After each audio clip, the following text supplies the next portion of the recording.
Alright, is this on? Sure. Doesn't sound like it. Sorry? Doesn't sound like it. Doesn't sound like it. I get without hearing people online. Yeah,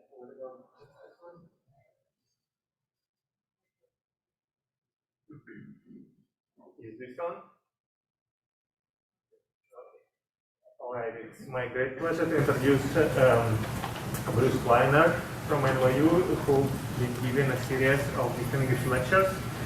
So today, tomorrow, and on Wednesday. And I'd like to mention that there will be a session tomorrow after the lecture.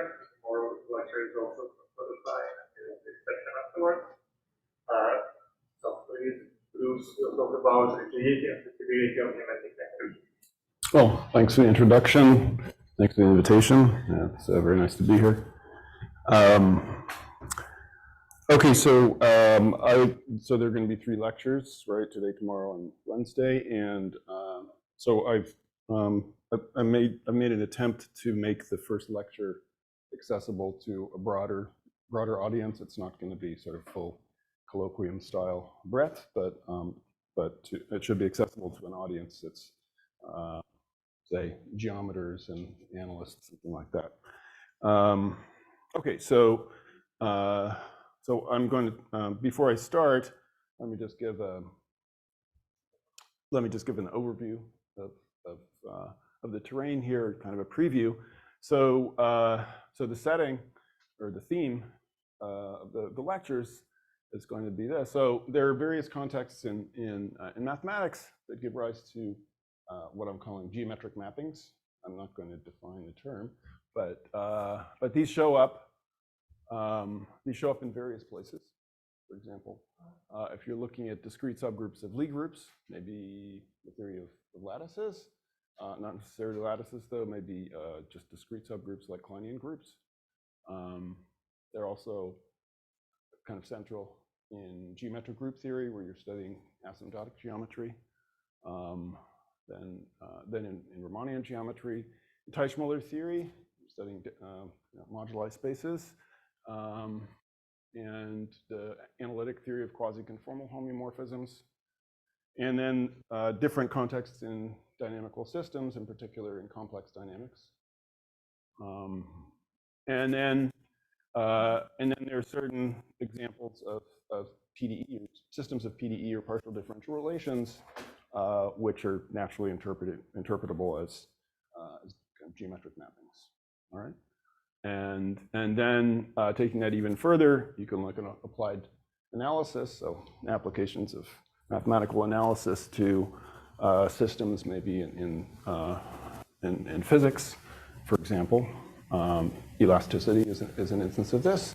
So looking at solution, minimizers and so on, leads you to problems like this. So just speaking in general terms, the mappings are usually better than homeomorphisms, but worse than smooth mappings. Okay, so big picture, the ultimate goal would be this, right? So if you give yourself a domain and a target y, a domain x and target y, you want to describe all mappings from f to y in the given class, the class of interest.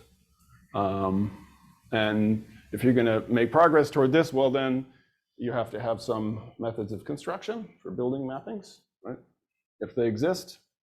If they don't exist, you need to find abstractions, which will show why they don't exist. And so in general, this full question is way too ambitious, right? It seems maybe hopeless. And there are a lot of cases of interest where almost nothing is known. Okay. But so the aim, well, my aim is going to be to give you some sort of glimpse of the terrain here. It's really, the literature is vast. So my expository strategy is to kind of pick a few key examples and sort of show you a little bit about them so you can get a feeling of what's out there. So I hope that you find this intriguing enough that you'll maybe want to read a little bit more about it. Okay, so as I said, there are 3 lectures. So today I'm going to start with the thread that's in geometric group theory. Okay. And then that will sort of naturally tend toward the themes in lectures 2 and 3, which will connect more with differential geometry, PDE, and other geometric analysis. Okay, so all right, so let me start with that. So, in geometric group theory is an area of mathematics which has a number of different themes. One of the themes that's been quite influential for many years, one that's been emphasized by Gromov, is the idea of viewing groups as metric spaces, right? So here's the setup, right? So if you have a finitely generated group G, you take a generating set sigma, and then this gives you the Keeley graph, right? So that's a graph with vertex set G, and you join 2 elements. Oh, this is not great. You join 2 elements by an edge if you can get from one to the other by multiplying by a generator sigma. Okay, so this is this gives you a graph. You can metrize it in the obvious way. You want each edge to be isometric to a unit interval. And now the action of the group G on itself by left translation extends to an action, an isometric action on the Keeley graph, right? So this gives us a metric space associated with the group G. So obvious examples, right? If you take the free abelian group of rank K, so then you have to take the standard generating set for that. The Keeley graph is just isomorphic to the usual coordinate grid in RK. And if you take a free non-abelian group, then you get a graph, a tree rather, where of valence 2K. So here's the graph for the free group on 2 generators. And if you look at the Keeley graph for a surface group, for example, a surface of genus 2, this is supposed to be the first thing here. I really don't like this pointer, but sorry. This pointer here, that's terrible. Yeah, I'm not going to use that. It's just too annoying. Okay, yeah, this is better. Yeah, so this is a hyperbolic octagon. So we have a tiling of the hyperbolic plane by regular octagons, and the Keeley graph for the surface group of, the fundamental group of the surface of genus 2 would be the graph that's dual to this, right? With 1 vertex in each octagon and 1 edge for 2, whenever 2 octagons meet along an edge. And then here's a Keeley graph of the integer Heisenberg group. So very quickly, of course, you can't really visualize these anymore. But there are these nice metric spaces that are out there. They give you something to think to associate with the group, which is nice. But unfortunately, the Keeley graph depends upon the choice of the generating set. If you take the integers and you take some huge generating set, then you'll get some very messy graph. And so really, this only becomes useful when you identify properties of the Keeley graphs which are independent of the choice of Keeley graph. Okay, and this leads to the notion of a quasi-isometry, right? So any 2 Keeley graphs are quasi-isometric. Let me recall the definition, right? So a map is a quasi-isometry if you have 2 constants L and A. So right, so if you have 2 points in the domain, x1 and x2, then the distance between their images is bounded above and below by the distance between the 2 points by these linear functions, right? So if the constant A is 0, this is just a by Lipschitz condition, right? So saying distances are distorted by at most a controlled factor. And then the second condition is almost surjectivity. So given any point in the target, there's a point in the image at distance at most A.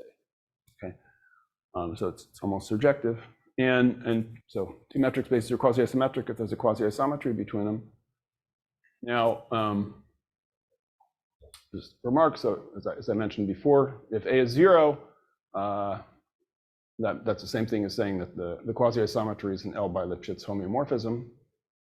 And that property of being quasi-isometric is equivalent to saying that, right, so two metric spaces are quasi-isometric if they contain by Lipschitz equivalent nets, okay? So net in a metric space is a subset with a property that every point lies a uniformly bounded distance from some element in the subset, okay? So two spaces could be, maybe, if they're quasi-isometric, they don't have to be by Lipschitz equivalent, but they contain by Lipschitz equivalent nets. So first example of this is that Zn is quasi-isometric to Rn. Right, so we have a canonical quasi-isometry class of metric spaces associated with the finite generated group G. Why? Because you have two Cayley graphs, then you can map one to the other by sending the vertex set. If they're the same vertex set, so the map will be the identity on the vertex set, and then you map an edge to one of the endpoints. Okay, that's a quasi-isometry, and so that shows any two Cayley graphs are quasi-isometric, and so we have this natural class of metric spaces, and that class contains many more interesting metric spaces. This is the what's often called the fundamental lemma of geometric group theory, or the Milnor-Schwarz lemma. So if you have a proper geodesic space, so a metric space where any 2 points are joined by a path whose length is equal to the distance, then, and the proper means closed balls are compact. So then if you assume that you have a group G acting properly discontinuously, co-compactly, and isometrically on X, well, then G is quasi-isometric to X. So in particular, under these assumptions, G is a finitely generated group, then has Cayley graphs, and the assertion is that any Cayley graph will be quasi-isometric to X. So this gives rise to lots of examples of spaces in the same quasi-isometry class. So if you have, it's a typical case, right? If you have a compact connected Riemannian manifold, then you can look at the universal cover. So that has that's a proper geodesic space, and the fundamental group acts on that by deck transformations. It's properly discontinuous and co-compact. So applying this lemma, we see the fundamental group of M is quasi-isometric to the universal cover. Okay. So in particular, if you take a compact Riemannian manifold, which is hyperbolic, say it has constant curvature -1, then this tells you that the fundamental group is quasi-isometric to hyperbolic n space, because the universal cover of a compact manifold with curvature -1 is going to be a copy of hyperbolic space. And likewise, if you just have any property discontinuous co-compact isometric action of a group on hyperbolic space, then that group is quasi-isometric to Hn. Okay, so this discussion sort of pushes you toward the following general problem. You want to understand, this is a loose framing, you want to understand the metric geometry of groups, okay, which is certainly a big piece of the activity in geometric group theory. So concretely, well, this is slightly more concrete. How much information is encoded in the quasi-isometry class of the group? And maybe you like to classify groups up to quasi-isometry. If you're given two groups, you'd like to know whether they're quasi-isometric or not. Or maybe you've given one group, you'd like to list all groups which are quasi-isometric to it. And if you're going to get very far with that, well, then you're led to this basic problem of geometric mapping theory. You're going to have to be able to construct, obstruct, and classify quasi-isometries. Okay, and so that will also lead to the problem of finding quasi-isometry invariance, maybe numerical invariance, or quasi-isometry invariant structure. Okay. All right. So now, so I'm going to shift. So my plan here is to look at versions of these, some of these questions in several specific instances. Okay. So you can see how the story unfolds. So the simplest thing that you could come up with is simplest case is Zn. Okay. So let's look at these questions. What are the quasi-isometries of Zn, or which groups are quasi-isometric to Zn? Okay. So as I mentioned before, right? So Zn is quasi-isometric to Rn. So I might just as well be asking these two questions about Rn. Okay. So well, Rn is very flexible. So there are lots of bi-Lipschitz homeomorphisms. So you get, for example, bi-Lipschitz shears. So in R2, just send x comma y to x comma y plus phi x. So this is the shear in the vertical direction, where the shear function phi is just something Lipschitz. So this will be a bi-Lipschitz homeomorphism. And then you can do something similar in polar coordinates, and you can compose these, and you can generate lots of bi-Lipschitz homeomorphisms. Well, I don't want to get into this very far, but in spite of this, there's still basic problems about bi-Lipschitz homeomorphisms. For example, there's the following question, which has been, it's a very well-known problem in the area and has been for many decades. Suppose you have a bi-Lipschitz homeomorphism F from R2 to R2. So can you break it up into pieces with small distortion? Okay. So formally, for every epsilon, can you factorize it as a composition of maps F1 through Fk, where each of the Fj's is 1 plus epsilon by Lipschitz? Okay, just distorts distances by very small multiplicative factor. Okay. All right, so now what? So what about the second question? All right, if you have a group that's a finite generated group quasi-isometric to Rn, well then it's virtually Zn. Okay, sounds like a simple enough assertion, but actually it's a very difficult fact. Okay, so here's the outline of proof. All right, so G, we assume G is quasi-isometric to Rn. So then the first observation is that G has polynomial growth. Okay, so I'm asserting that if I look at the ball, centered the identity of radius R, say in the Cayley graph, well, let's look at the vertices, so we intersect with G. The number of elements there is bounded by constant times R to the n. This is just this simple elementary geometric argument using the quasi-isometry. Okay, so then we bring in Gromov's famous result. If you have a finitely generated group with polynomial growth, then it has a finite index nilpotent subgroup. Okay, let's call it H. So that's a very deep result. And then so now we have a finite index nilpotent subgroup. So the fact that this H is nilpotent allows us to gives very strong structure on the group, and then you can bring in invariants like growth invariants or formula for the virtual cohomological dimension. You can see that H is virtually abelian. Okay. All right. So that covers the case of Rn. So maybe the next simplest case to consider.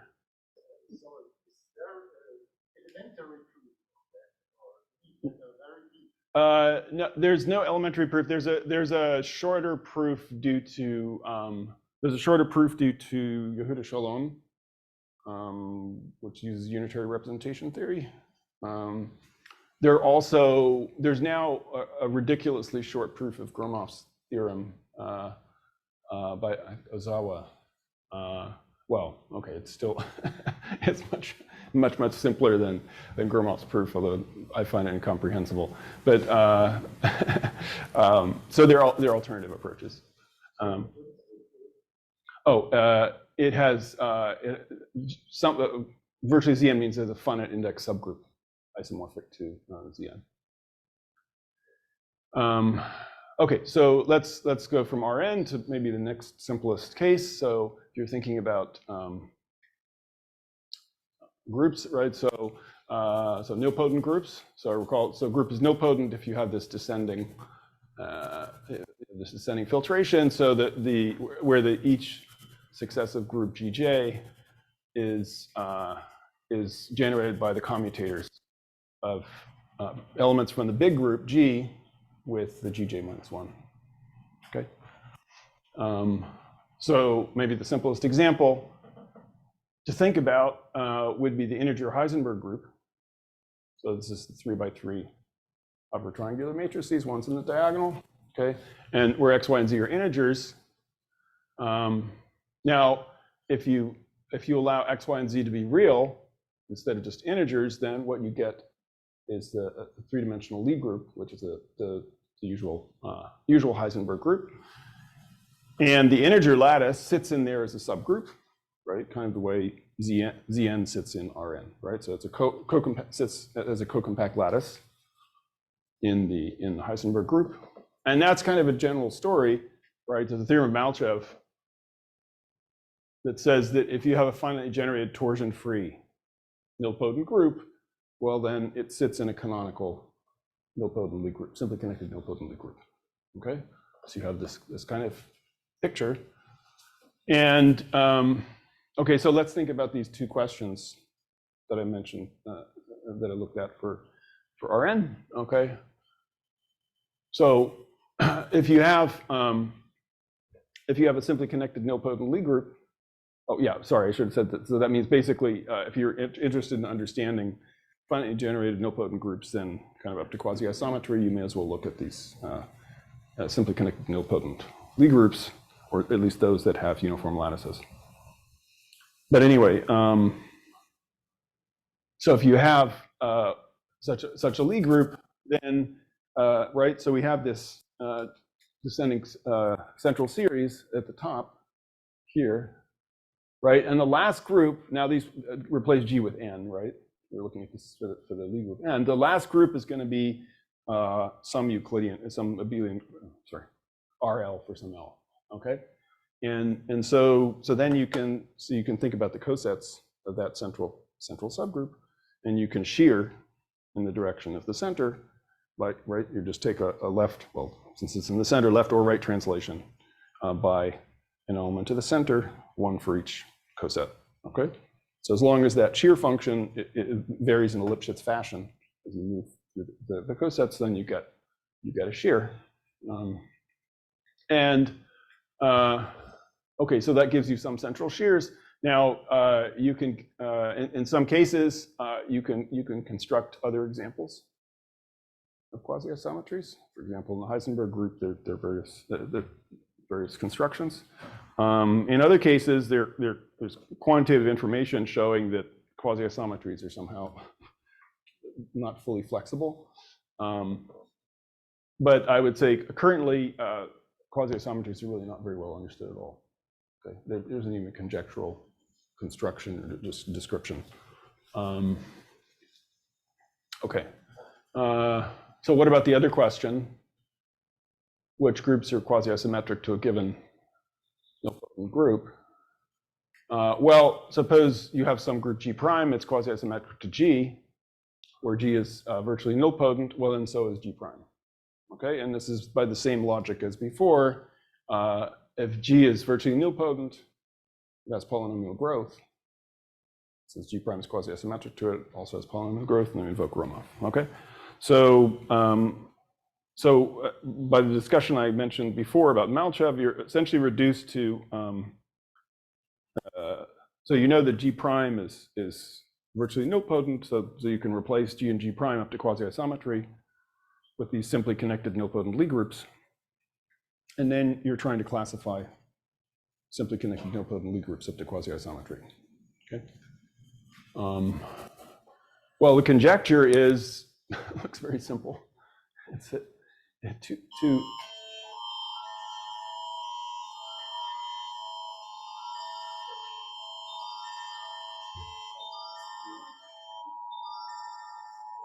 the local alarm for this. Active shooter?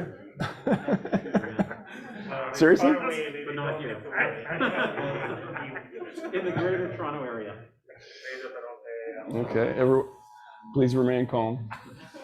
Okay, let's try to focus.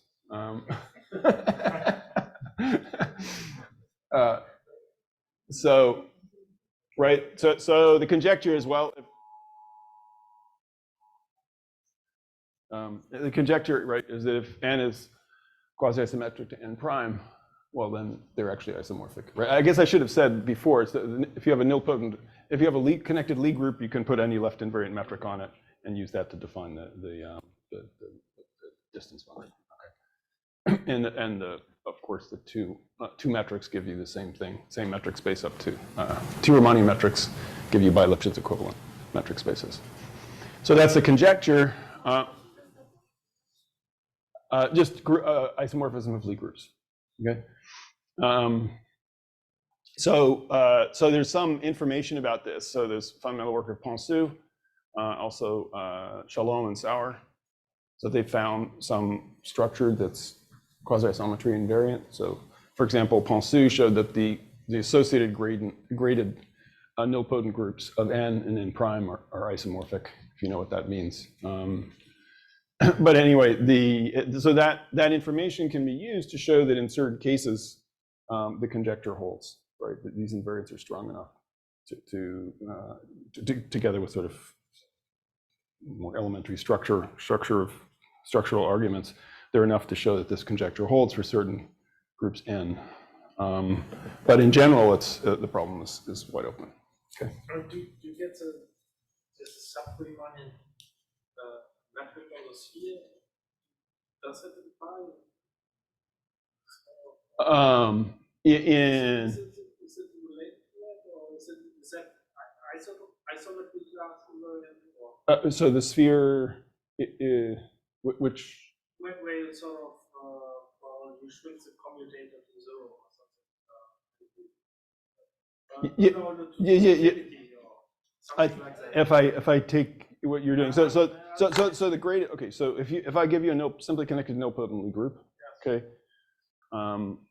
right. So you have this filtration, and you can define on a Lie algebra level, you can define an anisotropic dilation, right? So you basically scale the first layer by some factor lambda, and then I guess you choose a transversal for the second layer. You scale that by lambda squared, and so on. So it gives you of the Lie algebras, it gives you a one-parameter group of linear transformations which are not automorphisms. Okay, but when you rescale the Lie algebras, what you get is a limiting Lie algebra. So in some sense, the Lie algebra converges when you scale down to a graded nilpotent Lie algebra. Okay, and that's the structure that's invariant. So I don't know if this is what you meant by the sphere, but that's, I mean, that you scale down and you see that. Okay. Is there another question? Okay, yeah. So this problem is largely open. Okay, so whoops. All right, so let's look at another case. So if you're thinking about Lie groups, right?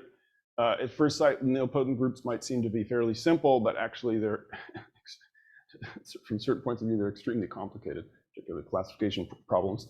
Another extreme is semi-simple groups. Okay, so let's look at that case. So you have a semi-simple Lie group G. So I'm going to assume it's connected and has trivial center. So examples, take SLN or SON1, and now, right? So then you can look at K, a maximal compact subgroup, and the coset space X. So X is G mod K. So we're just looking at the cosets of this maximal compact, and this has, of course, the left G action on it. It's a homogeneous space of the Lie group G. and it inherits a natural metric from the killing form on G. So this is a symmetric space, and these guys have been studied since what, maybe Cartan, right? And the Lie group G with the left invariant metric will be quasi-isometric to this Riemannian manifold X. Okay, so if we're interested in studying quasi-isometric properties, we can look at X instead of G. So the two examples, right? So SLN, the maximal compact is SLN, and you can think of that coset space as just the space of unit volume inner products on Rn. And in the case of SON1, so the maximal compact is SON, and the symmetric space is just hyperbolic space. Okay. Okay. So there's further a decomposition. So you have a sort of a maximal product decomposition, a de Rham decomposition for these symmetric spaces. So you can write X as X1 through Xk, where each of these factors is irreducible, and which is canonical. And then, since we're again interested in quasi-isometry properties, so some of the factors could be compact, but those have finite diameter, so we can just throw them away without changing the quasi-isometry type. So we're looking now at the situation where all the factors are Xj are non-compact. Okay. So let's say we have two of these, X and X prime, with respective de Rham decompositions, and now we want to look at quasi-isometries between them. Okay. So turns out quasi-isometries preserve the product structure. In most cases, are rigid. Okay. So here's the theorem. So suppose you have a quasi-isometry from X to X prime, or these are just symmetric spaces as from a moment ago. So then the number of factors in X is the same as the number of factors in X prime, and modulo rescaling, the corresponding factors are isometric. Okay, so I'll just assume the reindexing and the rescaling has been done, right? So now Xj is isometric to Xj prime, and then there are quasi-isometries. So for every j, you have a quasi-isometry Fj from Xj to Xj prime, such that if you form the product of these guys, right? So that's, I'm calling it F hat. It's a map from X to X prime. So we have two mappings, the original map F from X to X prime. We have this product map F hat from X to X prime. And the assertion is those agree up to bounded error. Okay. And that's the best you can do. Of course, you could take an isometry and just perturb it at finite distance, and that'll be a quasi-isometry. Okay. So thus far, that says that any quasi-isometry is actually a product, up to kind of the obvious error. But we can say more than that, right? So we've kind of broken it down into these factor quasi-isometries, the FJs. Now, for each j, you can look at the factor Xj and ask, is it a hyperbolic space? Is it a complex hyperbolic space? If it's not, so in all the other cases, so higher rank irreducible symmetric spaces, or say quaternionic hyperbolic space, in all the other cases, then you can choose the map Fj to be an isometry. Okay.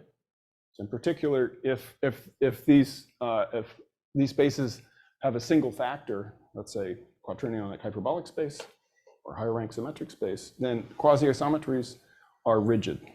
Okay, they're at bounded distance from isometries. Okay. Now, what about the cases? What about these other cases? So we have this product decomposition, but we'd like to have a little better understanding. What can you say about the flexible cases? So that brings us to this question: what can we say about quasi-isometries of Hn? So let's think about Hn with the ball model. Okay, so so we have the we're thinking of this as like the Poincare ball model. So the unit ball in Rn, right, with the Poincare metric, which is just the Euclidean metric divided by 1 minus r squared quantity squared, r being the distance to the origin, right? And now, so now the claim is that if I have a diffeomorphism of the unit sphere, Sn minus 1, then I can extend that radially to the end disk. Okay, so I send a point, I look at a point x in the disk, say other than the origin, let's say, and then I look at the corresponding point on the unit sphere. I apply phi to that, right, and then I scale it back, multiplying by absolute value of x. Okay, so it's just the radial extension of this diffeomorphism phi, and that will be a bi-Lipschitz homeomorphism of Hn. Okay, so there are lots of these. That's very flexible. Now, what about CHN? Well, you have a similar picture. So sorry. Yeah. Is there like more or less complete understanding of quasi-isometry equation or? It depends upon what you mean by complete. Well, can you like give a set so that every quasi-isometry is within bounded distance of one of those? I can reply to your question, but I'm not sure I'll be satisfied. But if you can wait a few minutes, I'll circle back to it, and then maybe ask it again at that point. Okay, so what about the case of complex hyperbolic space? Remember, this is the other flexible case, right? So you have you have a ball model for that. So you think, right? You have the unit ball now in Cn, okay, and there's a GCN, I'm not going to write it down, it's a calorimetric on the unit ball.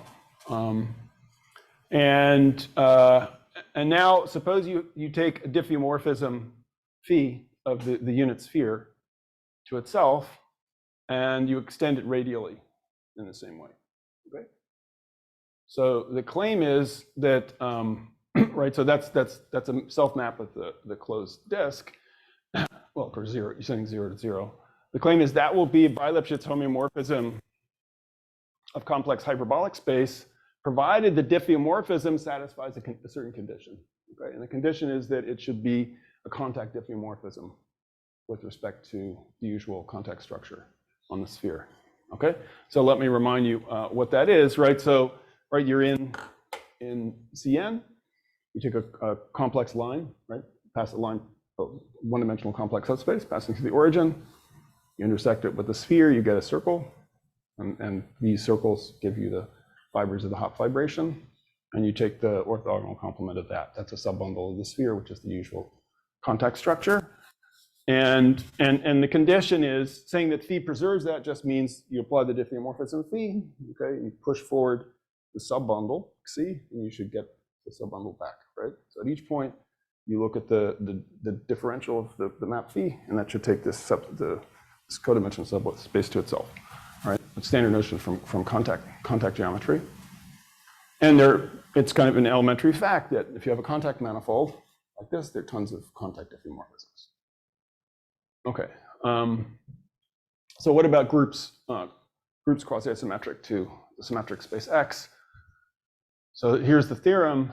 So this is a work of many people, involves many different cases.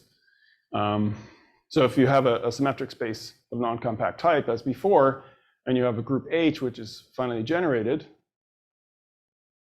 well then H is quasi-isometric to X if and only if H acts properly discontinuously, co-compactly, and isometrically on X. Okay, so this says that the trying to understand groups quasi-symmetric to the symmetric space X reduces the problem of understanding these actions, right? If you look at this action by H, it's easy to see. I mean, the kernel of this action, the ineffective kernel of this action, is a finite normal subgroup.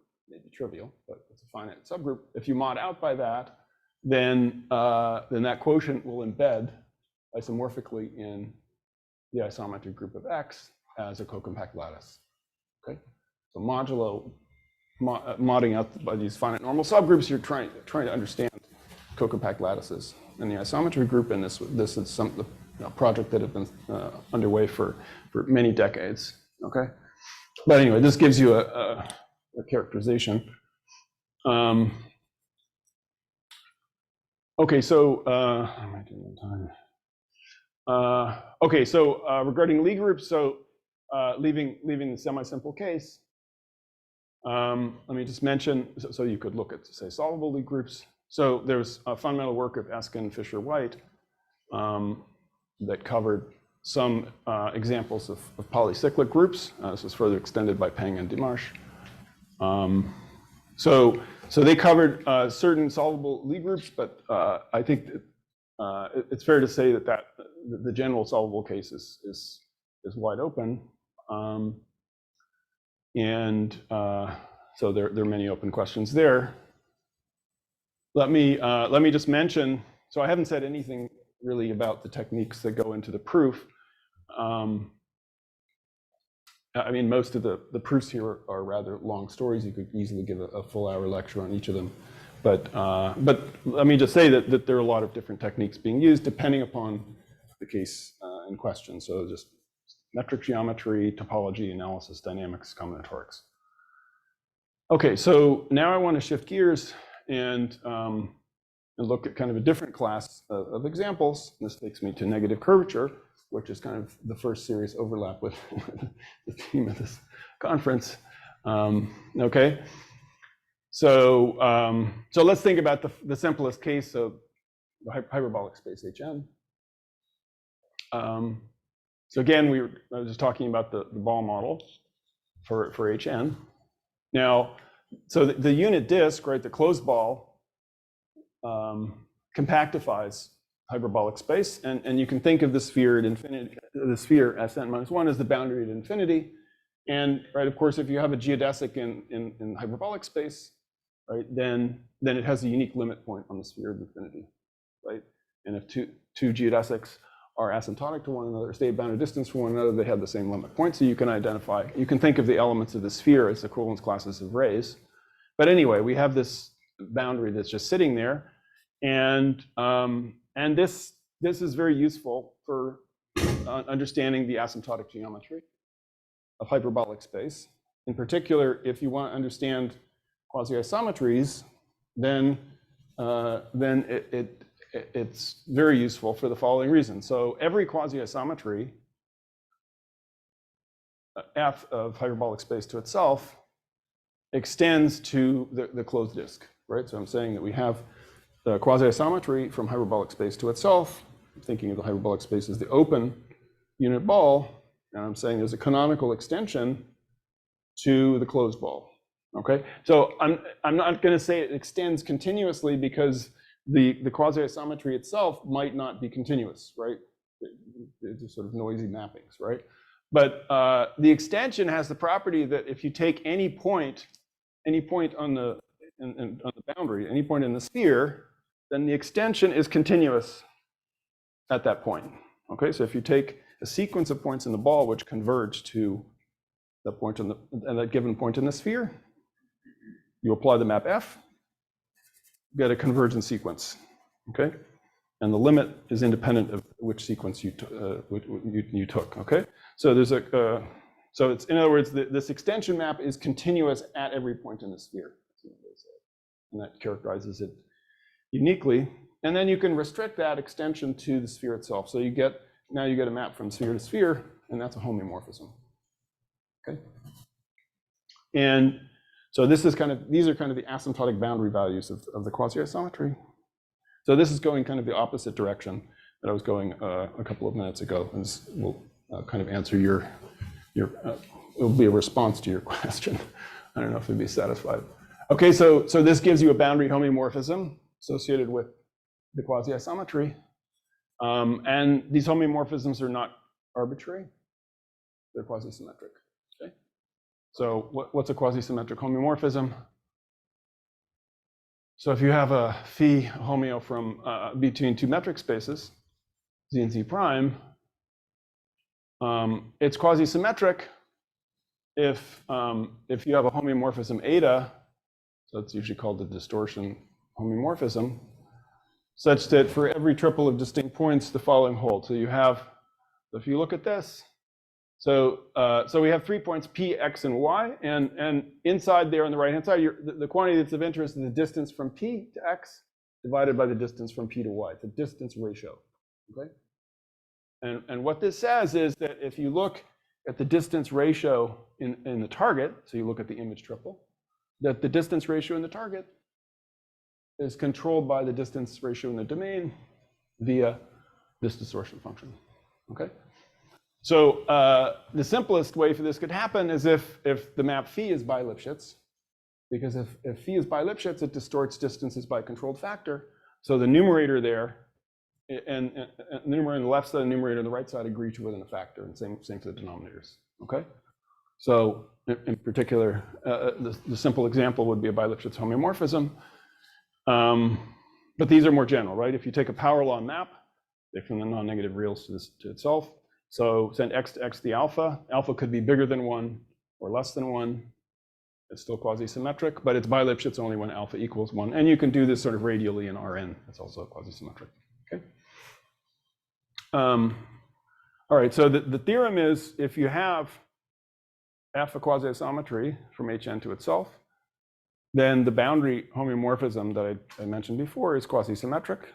And conversely, if you have a quasi-symmetric homeomorphism, it's the boundary map of a quasi-isometry, okay? And that quasi-isometry is unique up to finite suit distance. Okay, so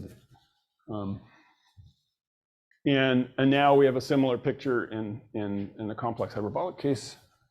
I'm going to speed up. So we have the contact structure. Okay, that name changed from C to V, but anyway.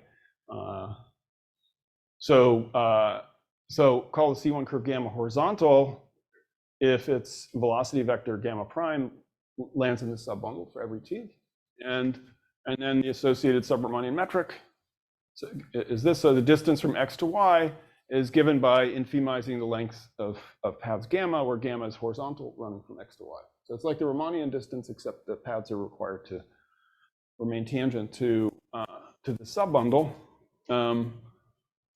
So note, I mean, if you do this when n equals 2, so you have the 3 sphere sitting in R4, the usual contact structure, then this distance, although it's a distance on the 3 sphere, it actually is Hausdorff dimension 4. Okay. So if you take a typical generic curve, the metric on it will have Hausdorff dimension 2, not 1. Okay, so and now we have the corresponding statement for complex hyperbolic space. You have your quasi-isometry. It gives you a boundary homeomorphism, which is quasi-symmetric with respect to this distance, and conversely. Okay, if you take a quasi-symmetric homeomorphism in the boundary, then you get a quasi-isometry, which induces it. So then you can, because of this, we can, instead of thinking about quasi-isometries, you can think about quasi-symmetric homeomorphisms. And the same statement holds in great generality. It turns out all you need is negative curvature. Okay, in fact, you don't need negative curvature, you just need hyperbolicity. So if you have a geodesic metric space X, which is, so it's delta hyperbolic, if, well, I should have changed that. If just scratch the delta in there, because I've already specified. Right, so it's that for every geodesic triangle, if you choose a point on one of the 3 sides, then there's a point on one of the other 2 sides at distance of most delta. So this is a thin triangles condition. Examples, right? If you have a complete simply connected Riemannian manifold with uniformly negative sectional curvature, trees. If you have a simplicial tree and a geodesic triangle and a simplicial tree, then the triangle is completely collapsed. It's 0 hyperbolic. You pick one side of the triangle, it's actually contained in the union of the other 2 sides. All right, and then you can look at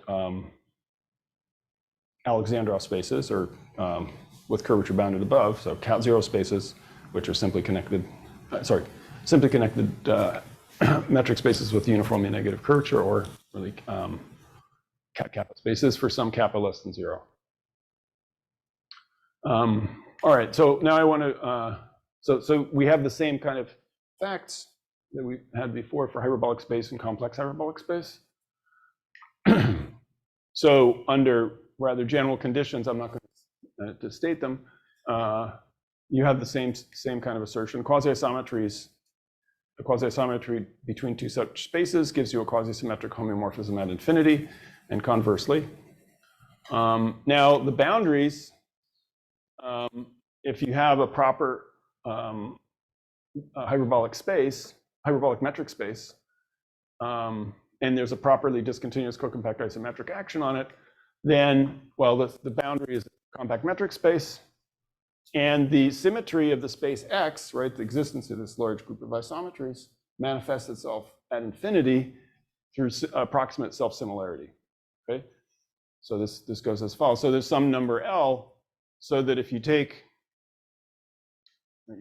R between 0 and the diameter of the boundary, you pick a point in the boundary and then look at the R ball centered at X, rescale the metric by the factor 1 over R. So that rescaled ball could be some tiny ball. You just rescale the metric. Well, then this is actually L by Lipschitz homeomorphic to an open set, okay? Which I sort of think of as having rough unit scale, okay? And the measure on this, Hausdorff measure, is nicely behaved. It's alpha is Q regular for some Q, which means this. So if you look at an R ball in the boundary, then the Q-dimensional Hausdorff measure of that ball is comparable to R to the Q, as long as R is reasonable, okay? All right, so now I want to look at some examples of this, following the same scheme as before. So let's look at Sierpinski carpets. First, so a Sierpinski carpet is just a topological space which is homeomorphic to this standard fractal, right? So this is just the unit square in the plane. You subdivide into 9 squares of side length 1/3. You remove the interior of the middle square, and then that leaves you with 8 subsquares of side length 1/3, and then iterate, okay? That gives you a nested sequence of subsets of the plane. The intersection is the carpet. So this is like a 2-dimensional analog of the middle thirds Cantor set.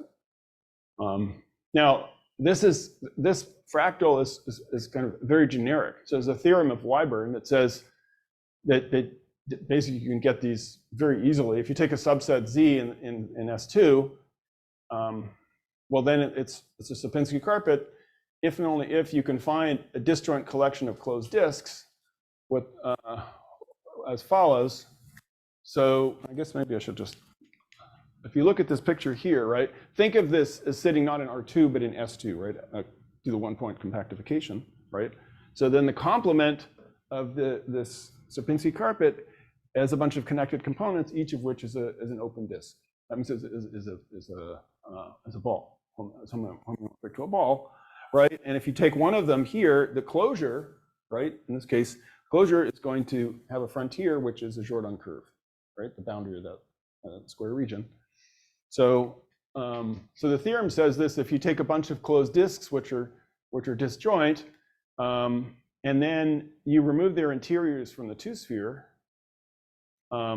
as long as the diameters tend to 0, that tends to infinity, and you remove a dense set, then what you end up with is a carpet.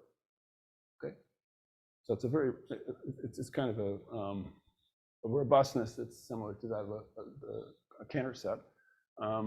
So I'll say a Sierpinski carpet is round if the disks are round, so there's spherical caps in the 2-sphere. And so these show up in different ways. So they show up as Kleinian in connection with Kleinian groups, also in complex dynamics, and through a variety of fractal constructions. So here's one way they show up. So if you take a compact Riemannian 3-manifold with sectional curvature -1, which is not closed, but it has boundary. So let's assume the second fundamental form is 0, so it's totally geodesic. So then it's not hard to see the universal cover will embed isometrically in hyperbolic 3 space. Okay, and that's going to be, the image will be a convex subset, which is bounded by hyperbolic planes. Okay, now, so that convex subset you can get from H3 by taking, for each plane, each of the planes, there's an open half space which is disjoint from the convex set. So you throw that away. Okay? You throw away countable collection of these open half spaces. That gives you the convex set in H3. But at infinity, if you look at what's happening at infinity, you're throwing away a bunch of round open balls. Okay? And you end up with this round carpet. Okay?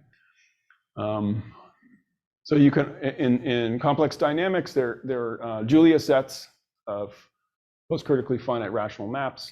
So here's a picture. So now it's not a round carpet anymore, but these disk regions are kind of quasi-disks. Right? So you can ask the same question. So what are the quasi-symmetric homeomorphisms of these carpets? And which hyperbolic groups are quasi-symmetric to their convex hulls? So let me just point out that the homeomorphism group of the Sierpinski carpet is very big. It's kind of like the homeomorphism group for the Cantor set. It's very big. For example, if you take any two n-tuples of these peripheral circles, these Jordan curves you see on the boundary, pick one n-tuple, another n-tuple, there'll be a homeomorphism carrying the first n-tuple to the second. Okay. Okay. So, but it's a theorem. Now let's look at the quasi-symmetric homeomorphisms. So if Z and Z prime are round carpets and they have zero Lebesgue measure in the two-sphere, then any quasi-symmetric homeomorphism is the restriction of a Möbius transformation, or a conformal diffeomorphism of the two-sphere. Okay.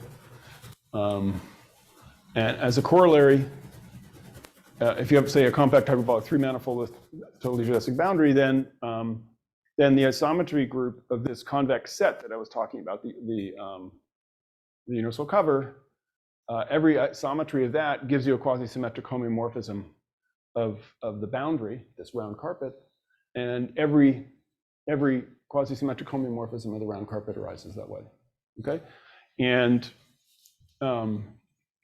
then if you have a group quasi-isometric to the fundamental group of the manifold, then that group G is isomorphic to a finite subgroup of this isometry group. So that answers the questions in the case of round carpets. So Bonk and Marikov have analyzed the standard square carpet, which is what we started with.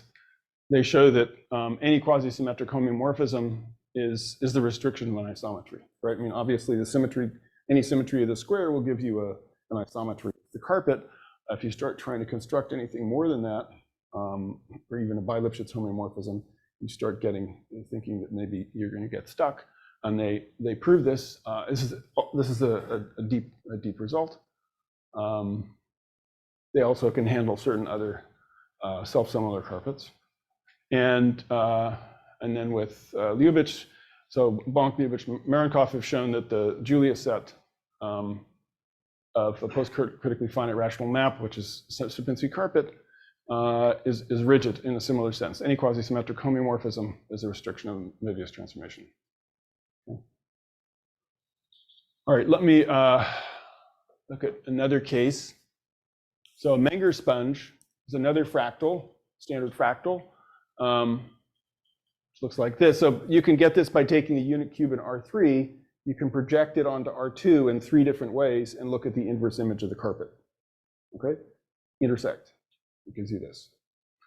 All right, so this is, turns out there are many constructions that give rise to these Menger curves. For example, a generic finitely presented group is actually hyperbolic in the sense that every Cayley graph will be hyperbolic. And the boundary is a Menger curve. Okay, so here it's implicit there's some notion of a random model for which this statement holds. And there are many natural examples of negatively curved 2 complexes, which have this property. You take them, by building up from 2 complexes, say where the faces are regular hyperbolic polygons. And then the variety of constructions. So again, the homeomorphism group is large. So if you have any 2 finite subsets with the same cardinality in the Menger curve, then there's a homeomorphism carrying one to the other. Sorry, but where's that thing called Menger curve? One dimensional. Okay, it's sitting in R3, but its topological dimension is 1. And it's also universal. if you have any compact space with topological dimension 1, you can embed it in there. It has various nice properties in spite of the appearance. Okay, so the theorem of Baudin-Pajot. So this is about Fuchsian buildings. So these are certain negatively curved 2 complexes. I'm going to stop in a second. Don't panic.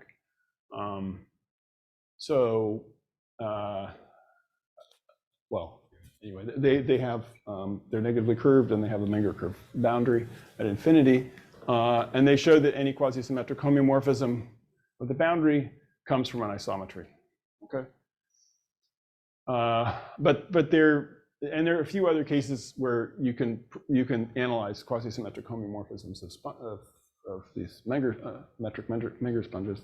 So the basic conjecture would be this: if you take a random finitely generated group that should be rigid,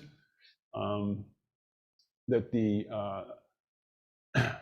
every quasi-symmetric homeomorphism of the boundary arises from left translation in the group.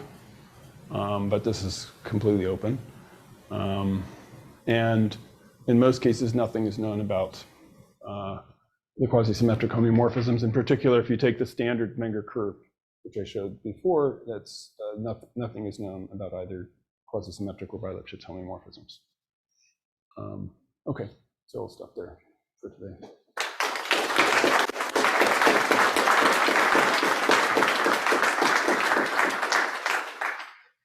Okay, questions?